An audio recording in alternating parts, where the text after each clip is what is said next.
El secretario general leerá el acta de nombramiento como doctor honoris causa a favor del excelentísimo señor don Luis Blanes.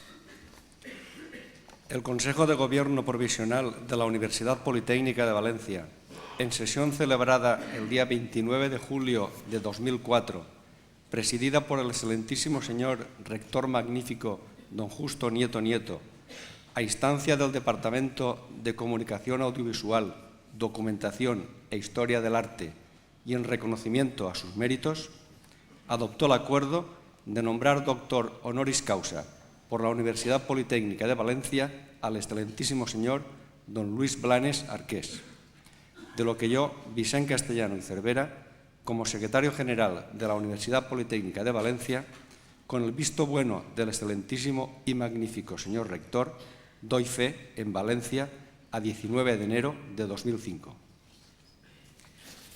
La profesora doctora Núria Lloret tiene la palabra para presentar al excelentísimo señor don Luis Blanes.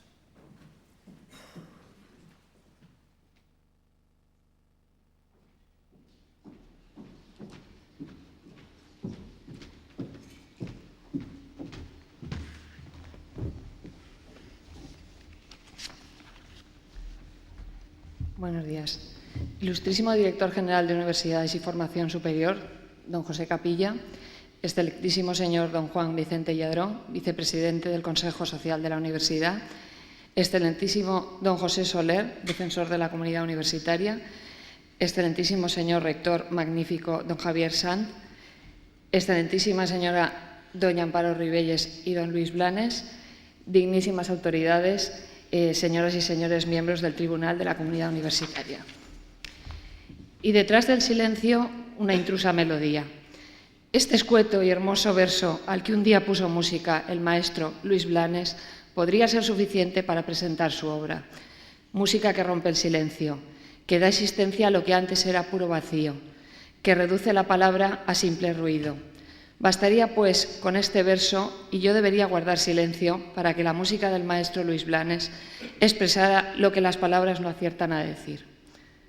Pero quiere la tradición, siempre sabia, que toda investidura honoris causa, ritual de reconocimiento simbólico y solemne del saber, use de la palabra para glosar los méritos del ilustre homenajeado. Agradezco a esta Universidad Politécnica de Valencia el inmerecido honor de presentar la biografía profesional del hombre que hay detrás de esa intrusa melodía que ilumina el silencio. Con este solemne acto, la Universidad Politécnica de Valencia quiere rendir un merecido homenaje a la figura y a la obra del excelentísimo señor don Luis Blanes. Pero ese reconocimiento de la trayectoria profesional de un hombre entregado a su vocación quiere ser también un gesto de hermandad académica de nuestra universidad hacia la música. La incorporación del académico del maestro al claustro de honor de esta universidad abre así simbólicamente sus puertas a una actividad profesional, creativa y docente que se ha mantenido hasta ahora y, por motivos que no vienen al caso, al margen de la institución universitaria. Sin embargo, no es este el primer acercamiento de nuestra universidad al mundo de la música, y en su claustro honorífico, Luis Blanes contará con el padrinazgo de ilustres precedentes como el doctor Joaquín Rodrigo o el de doña Montserrat Caballé. Por otro lado, nuestro doctorado de honor formaba ya, de alguna manera, parte de nosotros y, en este sentido, cabe señalar que la iniciativa de hoy culmina algo que ya hace muchos años debía de haber existido. Partió del coro de esta universidad, que ya hace mucho tiempo hizo suya parte de la obra del maestro, incorporándola a su repertorio, como tendrán oportunidad de comprobar hoy. Del placer de interpretar sus obras nació el deseo de otorgar reconocimiento público y solemne al maestro, deseo en el que pusieron noble empeño el director del coro, don Rafael Sánchez Monviedro, y uno de sus ilustres miembros, el excelentísimo señor vicerrector, don Jaime Gómez. Asimismo, la Universidad Politécnica de Valencia ha editado muy recientemente 2 discos recopilatorios de la extensa obra del maestro. En el primero de ellos, Emilia Honrubia interpreta una selección realizada por el propio autor de sus piezas vocales para soprano. En el segundo, el coro Neovocalis, dirigido también por don Rafael Sánchez Monviedro, interpreta la mayor parte de la obra coral de don Luis. Piezas, muchas de ellas, que se publican en riguroso estreno. La propuesta primera del coro de la universidad fue acogida con entusiasmo por el Departamento de Comunicación Audiovisual, Documentación e Historia del Arte, a quien hoy tengo el honor de representar. Departamento que viene desarrollando un programa de doctorado de música con notable demanda por parte de los profesionales y pionero en España en el esfuerzo por incorporar las enseñanzas musicales al ámbito universitario. En un momento en el que, con la homologación de las titulaciones universitarias españolas a la normativa europea, las enseñanzas musicales superiores son objeto de revisión, el nombramiento de nuestro doctorado de honor adquiere un sentido que es preciso subrayar. Atenta a las nuevas necesidades profesionales, docentes e investigadoras de nuestra comunidad, la Universidad Politécnica de Valencia quiere reconocer en la figura decana de don Luis Blanes la excelencia docente e investigadora de nuestro Conservatorio Superior. Efectivamente, la trayectoria de nuestro doctorado de honor representa quizá mejor que nadie la actividad profesional de la música en la Comunidad Valenciana. Compositor y profesor, Luis Blanes encarna un modelo de trabajo que, en consonancia perfecta con el ideal universitario, modelo de trabajo y sintetización armoniosa del trabajo creativo, experimental e investigador, lleva al trabajo docente. No por capricho es costumbre referirse a los grandes músicos con el apelativo de maestros, pues la excelencia como intérprete o compositor es inseparable de la capacidad de transmitir el saber. Es por ello que la enseñanza de la música responde al mismo objetivo que orienta la docencia en disciplinas tradicionales en nuestra universidad: formar un oficio, formar profesionales, capacitar para el dominio de un saber instrumental. La historia docente del profesor Blanes ha de considerarse como parte de la historia con mayúsculas del Conservatorio Superior de Valencia, al que se incorporó en el año 1963 para hacerse cargo de la Cátedra de Composición, Instrumentación y Folclore, tras la jubilación de don Manuel Palau. Fueron sus primeros alumnos profesores como don Eduardo Montesinos, hoy director del Conservatorio Superior de Música, o los ya jubilados don Vicente Galvis y don Vicente Miguel. Tras una dilatada actividad docente en el Conservatorio Superior de Música de Sevilla, don Luis Blanes regresó a nuestra comunidad en 1980 para ejercer la cátedra de armonía. La larga nómina de maestros que algún día fueron sus discípulos recorre varias generaciones de profesionales que hoy ocupan las cátedras de los conservatorios de nuestra comunidad y fuera de ella.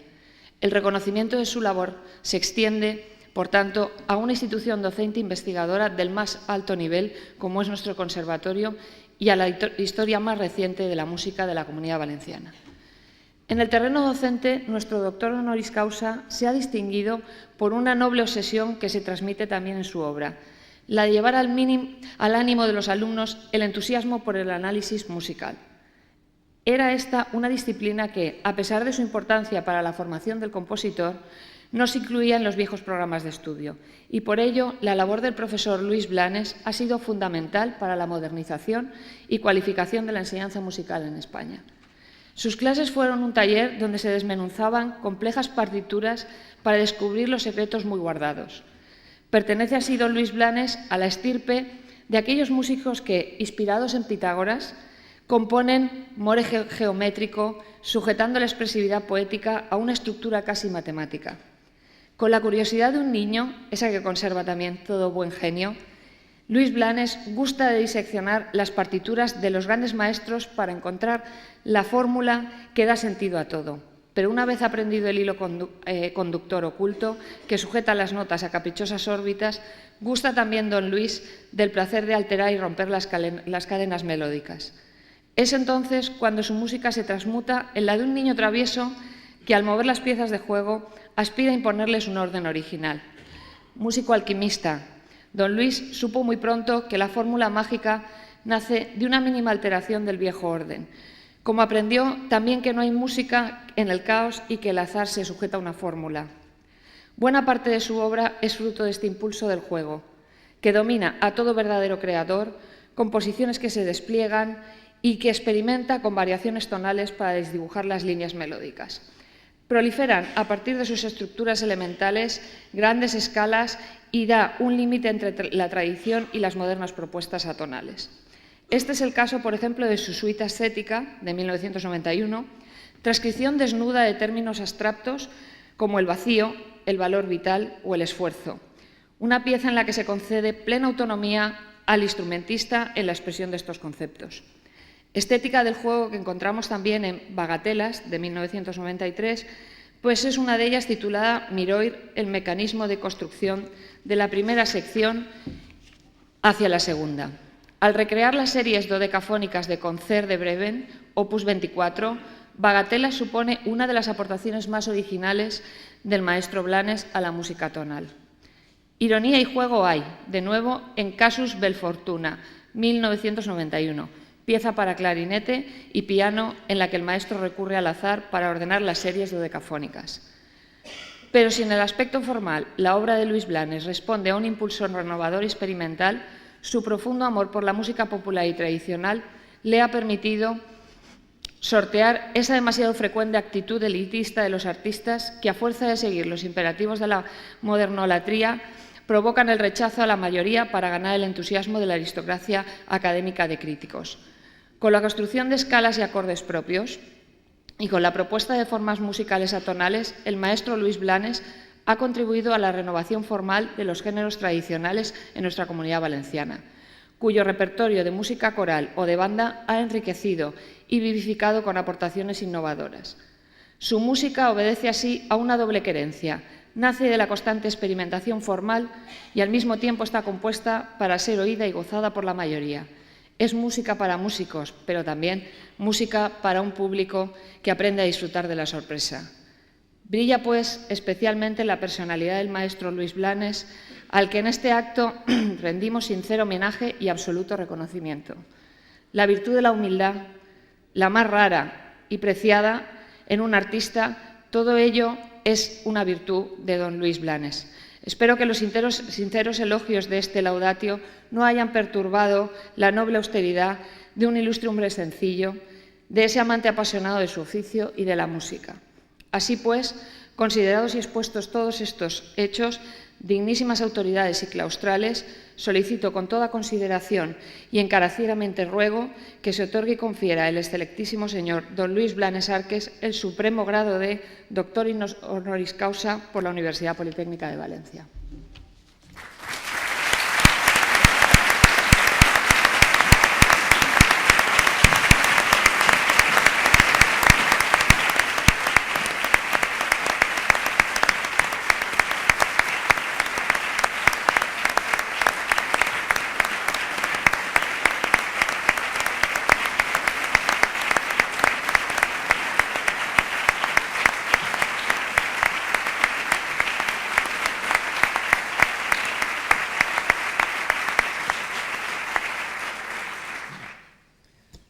Se va a proceder a la solemne investidura como doctor del excelentísimo señor don Luis Blanes. Todos en pie.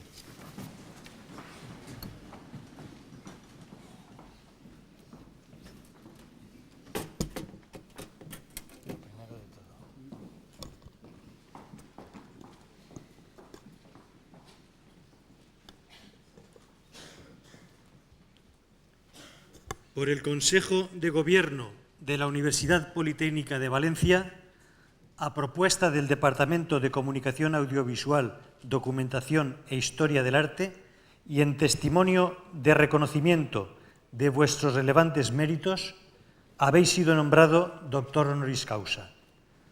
En virtud de la autoridad que me está conferida, os entrego dicho título y os impongo como símbolo el birrete laureado, venerado distintivo del Alto Magisterio Español. El título. La medalla, claro, se ha ido sin ella.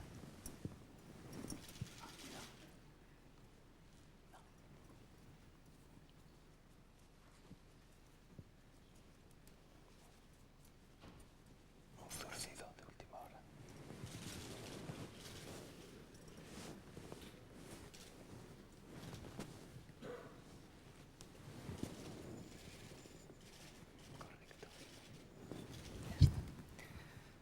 Llevadlo sobre vuestra cabeza como la corona de vuestros estudios y merecimientos.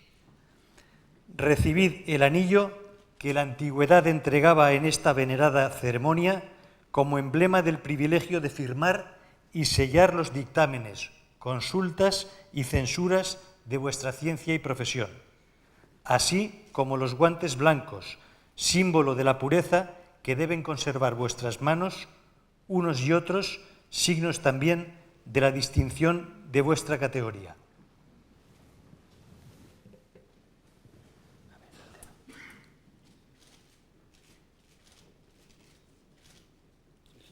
¿Entro o no entro? Si no, el otro. ¿Está bien? Ahora. Te lo termines de arreglar. En los guantes. Porque os habéis incorporado a este claustro, recibid ahora en su nombre, don Luis Blanes, el abrazo de fraternidad de los que se honran y congratulan de ser vuestros hermanos y compañeros.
Tiene la palabra el excelentísimo señor don Luis Blanes.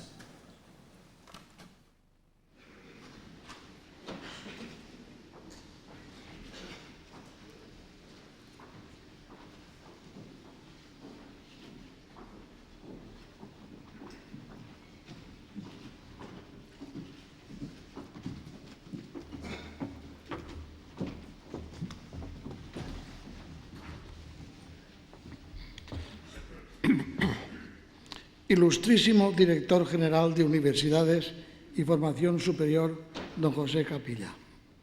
Excelentísimo don Juan Vicente Lladró, Vicepresidente del Consejo Social de la Universidad.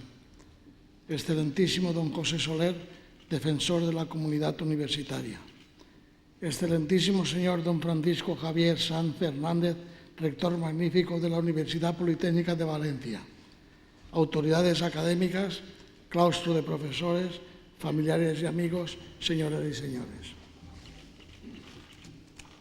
Corría el año 1967 cuando me incorporé como funcionario de carrera al Conservatorio de Sevilla, un año después de la aparición de la Reglamentación General de Conservatorios de Música, año 1966. Y fue entonces, para el cuerpo de profesores, un breve síntoma de reconocimiento de la dignidad de la música, tanto tiempo oprimida y humillada, al exigir por primera vez, desde la segregación de los estudios superiores de música, de las materias que se impartían en la universidad, el bachillerato superior, requisito indispensable para obtener el título de grado superior en cualquier especialidad musical. Este detalle legislativo proporcionaba su granito de arena honrando las enseñanzas musicales con aquella formalidad académica. Fue el comienzo de una larga andadura que todavía no se ha culminado, el regreso de las enseñanzas musicales a la universidad, posibilitando una deseada simbiosis música-universidad que nunca debió quebrarse. Confiemos que después de las declaraciones del señor rector de esta universidad, don Justo Nieto, sobre la creación de la primera Facultad Española de Música en Valencia, se culmine este largo proceso, tan ansiado por todos los que integran la sociedad docente y discente de los conservatorios, y que desde la nueva responsabilidad no abandone la ilusión que ha despertado en el ámbito musical. Sería la redención de un agrario, o mejor, dar fin a la asignatura pendiente que se arrastra desde que el 17 de junio de 1868 un decreto, carente de todo rigor científico, del ministro en funciones Severo Catalina, cometiera el grave error histórico de eliminar de la universidad los estudios de música. Imagino que toda la colectividad musical espera que las manifestaciones del excelentísimo señor don Justo Nieto sean en un futuro próximo una complaciente y grata realidad. Con este extraordinario acontecimiento académico que se avecina, la universidad ha propuesto abrir una lista de personas vinculadas al mundo de la música para ser investidos con el título honorífico doctor honoris causa. Tengo que expresar mi profundo y sincero agradecimiento por tener el privilegio y el honor de ser el primer elegido para recibir este título. He dicho primer elegido. El primer músico que recibió en esta universidad el título doctor honoris causa fue nuestro querido maestro don Joaquín Rodrigo. El fundamento de mi gratitud es tan evidente que en vano pretendería manifestarlo con la multiplicidad verbal. Por esto, en todo caso, mi exposición, sincera en extremo, tiene la garantía de ser una acción incesante y siempre reverdecida con el ofrecimiento de mi colaboración en todo cuando esté a mi alcance, sin excepciones ni condicionamientos. El haber escogido el tema que encabeza este discurso, la música en la Universidad Española, no ha sido al azar, sino el resultado de una reflexión seria y con pleno convencimiento de su oportunidad. Hacer un breve recorrido de la aventura tan humillante que ha sufrido la música por la mala gestión de una persona que ministró en el siglo XIX un lugar de responsabilidad en la administración central que jamás debió ocupar. La culpa de esta persona, sin duda, solo fue aceptar y ser portavoz de las disposiciones establecidas por el Gobierno. La presencia de la música en los planes de estudio de la universidad hay que situarla a mediados del siglo XIII, cuando en 1254 el rey Alfonso X el Sabio fundó la Universidad de Salamanca con la promulgación de la Real Cédula, que es un compendio de normas y medidas por las que a partir de ese momento debía de regirse la universidad. Señalemos que España tiene el honor y el orgullo de ser la primera que introdujo la música en los programas de estudios de la universidad. Lo hizo estableciendo en sus planes de estudios el trivium y el quadrivium, conjunto este último de las 4 artes matemáticas, aritmética, geometría, astronomía y música, materias que venían debatiéndose en ruidosas polémicas y practicándose desde los tiempos remotos de la antigüedad clásica. La bula del Papa Clemente IV, que aprobaba los estatutos de 1313, manifiesta expresamente que la música es una materia que debe ser impartida por magistri o por doctores. En 1411, momento en que la enseñanza de la música gozaba de un gran prestigio con la reforma del Papa Benedicto XIII, se aumentó el studium, elevando a 24 el número de cátedras en propiedad, entre las que se encontraba la de música. En 1423 se promulgan los estatutos del Papa Eugenio IV, que liberta de la obligación de ser doctores a los catedráticos de música, basta con ser bachiller. En 1538 se produce un cambio importante. Los catedráticos de música pueden hacer sus clases en castellano en vez de hacerlas en latín, como era preceptivo hasta ese momento. En 1792, la Universidad de Salamanca, al aplicar el plan propuesto al rey Carlos IV para la formación de un nuevo colegio de filosofía, es objeto de una nueva reforma que tambalea los cimientos de la enseñanza de la música. Su Majestad decreta la supresión de la cátedra de música, puesto que lo científico de aquel arte debe y puede dejarse a los catedráticos de matemáticas, pero acentúa el decreto que de ningún modo sea perjudicial a la enseñanza. En los últimos decenios del siglo XVIII se inicia una situación inestable que tiende a desconectar la enseñanza de la música en la universidad y la deriva hacia la enseñanza personalizada a jóvenes de clases sociales media y alta, regidas por los músicos de las catedrales. En el siglo XIX hubo intentos de reconducir la enseñanza hacia la oficialidad, con el fin de estabilizarla y aproximarla a los centros, que desde sus comienzos había dado frutos tan copiosos en el campo del arte.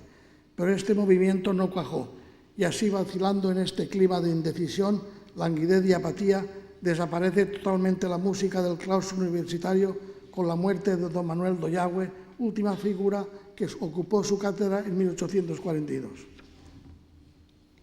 Otro centro universitario que emerge del estudio general creado por el arzobispo Gonzalo Gudiel, 1293, es la fundación por el cardenal Cisneros de la Universidad de Alcalá, que abre sus aulas en 1508. Los datos sobre la enseñanza de música en esta universidad son muy confusos y nada halagüeños. Indudablemente el término enseñanza musical no existía en sus planes lectivos, seguramente porque se hacían a través de las clases de matemáticas que desde el principio tenían una cátedra o se impartía por una de las cátedras de arte. Otro acontecimiento cultural que tuvo lugar a principios del siglo XVI, concretamente en 1502, fue la aparición de la Universidad de Valencia, que es una fundación típica del Renacimiento. Pero no fue una creación espontánea, sino que tuvo su caldo de cultivo en una larga trayectoria educativa que se inició cuando Jaime I constituyó el Reino Cristiano de Valencia. Los antecedentes históricos que prepararon la llegada de la universidad son las escuelas conventuales, las escuelas catedralicias, la escuela municipal y, por fin, la universidad. Jaime I dio libertad de enseñanza a los fueros que juró en 1261, otorgant que tot clergue et tot hom pusgue francament es estonse rei et tribut tenir estudi de gramàtica i de totes altres arts en tot lloc per tota la ciutat. Este decreto fuero dio pie a que en Valencia se establecieran diversas escuelas en los conventos de franciscanos y dominicos durante los siglos XIII y XIV, en las que se enseñaba, entre otras materias, el trivium y el quadrivium. Y todavía en 1503, recientemente inaugurada la universidad, dice Marc Baldó en su libro La Universidad de Valencia, que la universitat comptava amb una càtedra de matemàtiques i posiblement s'explica el bell quadrivium. El 4 de enero del pasado año 2004, el periódico semanal de la Iglesia en Valencia, La Paraula, publicaba una noticia sorprendente. El sepulcro del obispo de Valencia, Ramón Gastón, es hallado en el subsuelo del aseo, concretamente en la capilla de San José de la Catedral, en unas catas para futuros enterramientos episcopales. No voy a relatar, para no ser demasiado prolijo, las características y detalles de tan trascendental descubrimiento, pero sí quiero hacer constar que en la obra de Arturo Ollín, arzobispos y obispos de Valencia, el obispo Ramón Gastón fundó en 1345 el estudio de lectura, que fue el germen del estudio general y posterior Universidad de Valencia, que sigue en la actualidad. Institucionalizó en torno a la catedral la enseñanza de teología con una cátedra o lectura pública de teología, y en el año 1373 el Consejo de la Ciudad se dispuso a organizar las escuelas menores, gramática, lógica y artes, que final y definitivamente quedaron instaladas en 1412 en la Escuela Municipal. En 1499 se aprobaron nuevos estatutos para las escuelas municipales que propiamente eran las primeras constituciones de la universidad. Más tarde les dieron la categoría de estudio general. Alejandro VI expidió el 23 de enero 2 bulas fundamentales y la aprobación real de Fernando el Católico fue fechada en Sevilla el 16 de febrero de 1502 y el 13 de octubre de este mismo año fue inaugurada la Universidad de Valencia con toda solemnidad. Aunque sus documentos no son muy pletóricos en la información sobre el tratamiento de la música en sus aulas, tenemos noticia de la consideración que se dispensaba a estos estudios, singularmente por dos autores muy relevantes que formaban parte del claustro de esta universidad. Tomás Vicente Tosca, 1621-1723, y Antonio Eximeno, 1729-1809. Como colofón a este antecedente, apoyando los criterios expuestos por Menéndez y Pelayo en su Historia de las ideas estéticas de España, diremos lo siguiente. Enseñóse, pues, en todas las aulas de Europa, no solo la música especulativa, sino también la práctica, como parte esencialísima de la educación liberal, y haber adscrito a las facultades de artes catedráticos de música y doctores en música hasta tiempos relativamente muy modernos. Mientras tanto, cuando la enseñanza de la música desaparece de la Universidad de Salamanca en 1842 con la muerte del catedrático Manuel Doyagüe y la Universidad de Alcalá desde 1703 con el fallecimiento de Andrés Lorente no señala actividad musical docente alguna, se publica la Constitución de Cádiz de 1812, que altera sensiblemente los hábitos docentes al introducir cambios considerables. El título noveno, que trata de la instrucción pública, artículo 367, dice textualmente: asimismo, se arreglará y creará el número competente de universidades y otros establecimientos de instrucción que se juzguen convenientes para las enseñanzas de todas las ciencias, literatura y bellas artes. Es obvio que la música queda incluida en las enseñanzas universitarias.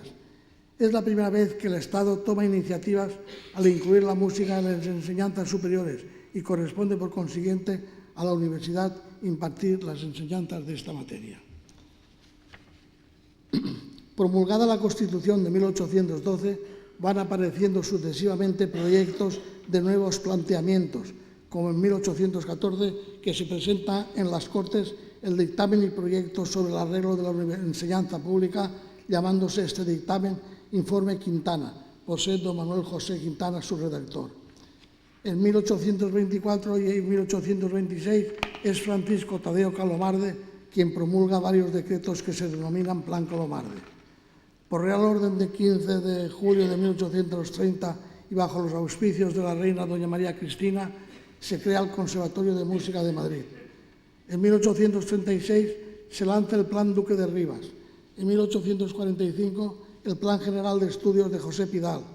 En 1587 sale a la luz la Ley de Instrucción Pública, Ley Moyano, marco legal que rigió nuestro sistema educativo hasta la Ley 14/1970 de 4 de agosto, como así se recoge en la exposición de motivos de esta ley. La Ley de 9 de septiembre de 1857, que en el artículo 137 dice: habrá en Madrid una escuela de bellas artes para los estudios superiores de pintura, escultura y grabado, además de los elementales, otra de arquitectura y un conservatorio de música y declamación.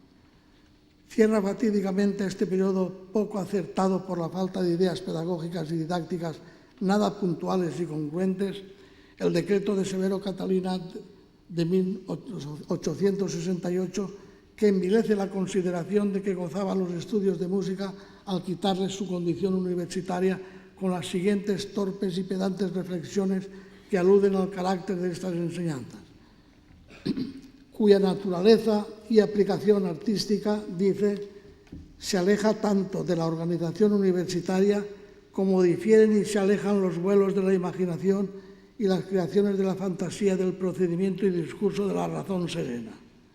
Este hombre no previó el daño tan profundo que había causado al arte musical.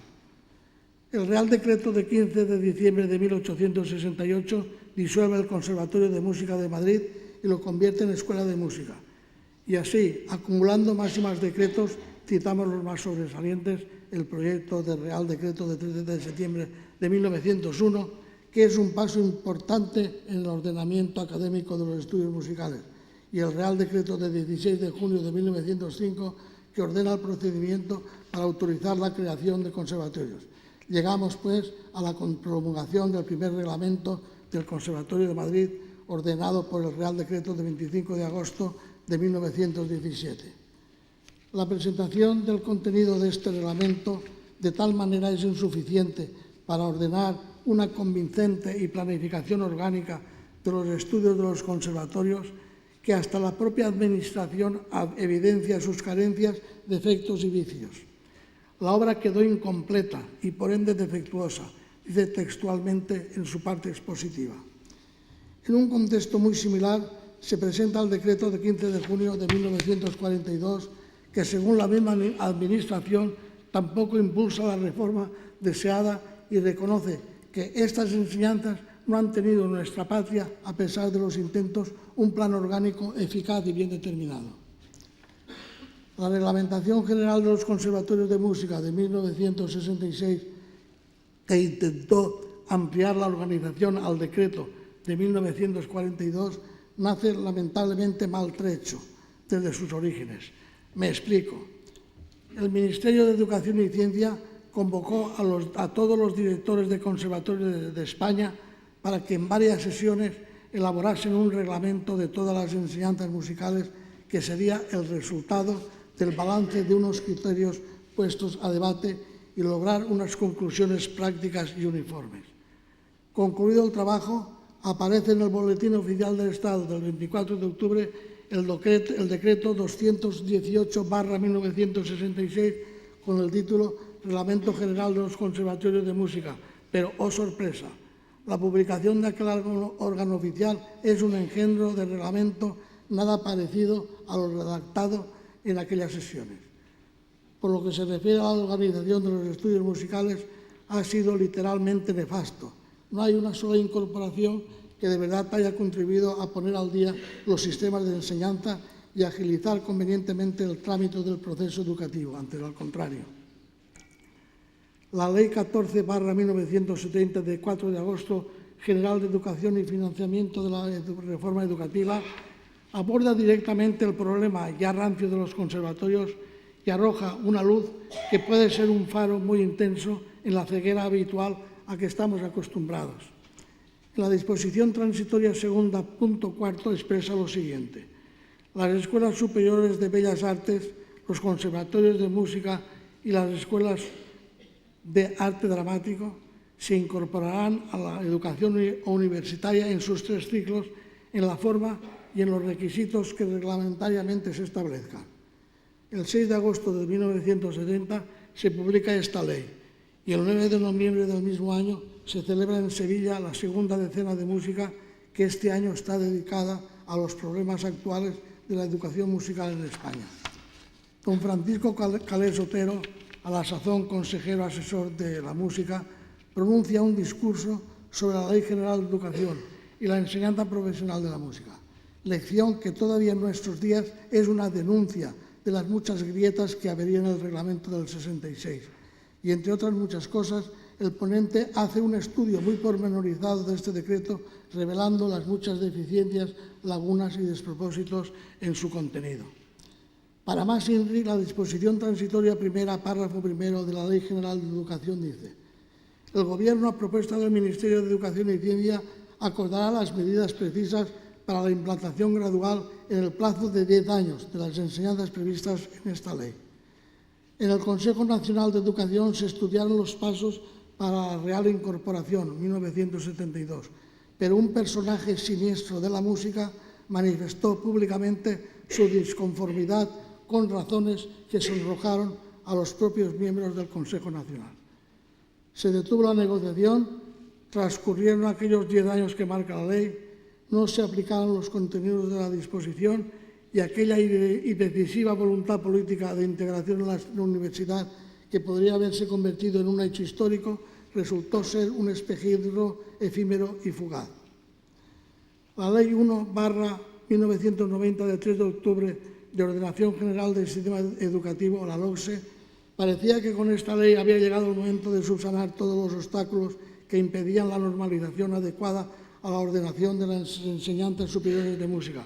Pero a pesar de haber otorgado a estos estudios superiores el grado de licenciado universitario a todos los efectos, la inconcreción de la norma no llega a resolver los futuros proyectos de estabilidad académica. La LOCSE, en el título segundo, artículo 42, párrafo cuarto, añade: las administraciones educativas fomentarán convenios con las universidades a fin de facilitar la organización de estudios de tercer ciclo destinados a los titulados superiores a que se refiere el apartado anterior. La dependencia de los conservatorios a la universidad, por lo que a los estudios de doctorado se refiere, si no se lleva a efecto su integración en la misma, confina para siempre a los conservatorios a ser entidades sin personalidad, sin autonomía, sin derecho a tener criterio académico, en una palabra, a ser cautivos de la misma ley. No se comprende cómo música y universidad históricamente están juntas, estén disociadas tanto tiempo. Los conservatorios aportarían a la universidad la tradición de los estudios de la técnica musical y la universidad enriquecería al alumnado del conservatorio con una completa preparación humanística y musicológica, y así ambas se ayudarían y formarían un tándem que tienen asegurada la supervivencia. Actualmente, este proceso de integración de los estudios superiores de música en la universidad tiene nuevas connotaciones, no por ser de más urgente e inmediata aplicación, sino porque han sido objeto de una gestión adscrita al compromiso de las universidades europeas en la marcha del proceso de convergencia con el espacio europeo de educación superior. El catálogo de titulaciones, primer desafío que tiene la comunidad universitaria, que se van a contemplar como consecuencia de la aplicación del espacio europeo de educación superior, previsto en la Declaración de Bolonia de 1999, se ha adelantado en 3 años sobre las previsiones iniciales fijadas en el 2010. Las nuevas directrices de los países que conforman la Unión Europea en relación con esa reducción de 3 años en el calendario de aplicación supone un reto añadido, puesto que en esa fecha la problemática académica de los conservatorios superiores deberá estar resuelta definitivamente por lo que a la vinculación a la universidad se refiere.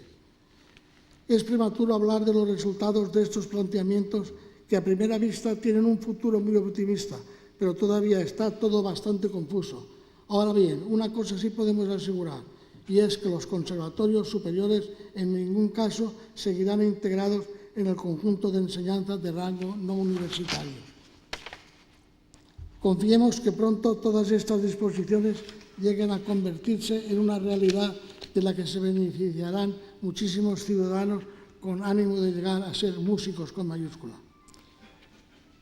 Estas son, brevemente expuestas, las vicisitudes de las enseñanzas musicales que durante años han estado y siguen en la más absoluta indefinición académica porque las autoridades educativas no tuvieron el valor de restituir el estado prístino que siempre gozaron los estudios musicales, y que termine presto y definitivamente esta pesadilla que erosiona hondamente la dignidad de la música.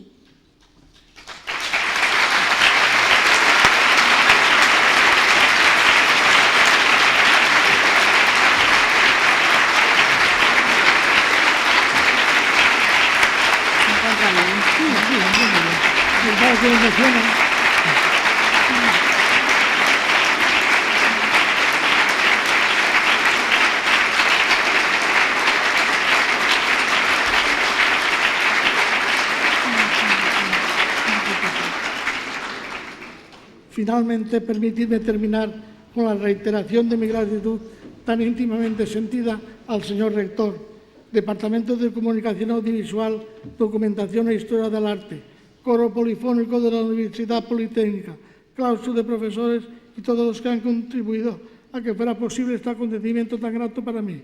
Y además quiero hacer una obligada alusión de profundo agradecimiento a mi esposa Isabel, que sin su ayuda y colaboración me hubiera traído.